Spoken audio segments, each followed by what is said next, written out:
Hey guys, this is Mike Tarallo with Click, and welcome to SAS in 60.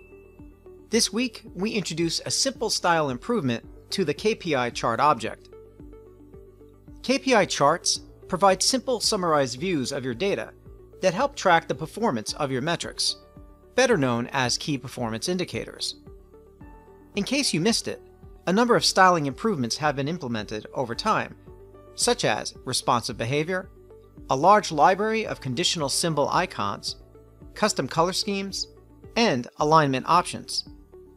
Adding to these improvements, there is now a styling menu under the Presentation tab, which contains the ability to change the background color of the KPI. This can be a single color or conditional based on an expression, allowing you to customize the visibility of your most important insights and alerting those to changes that might need attention. And that is your SAS in 60.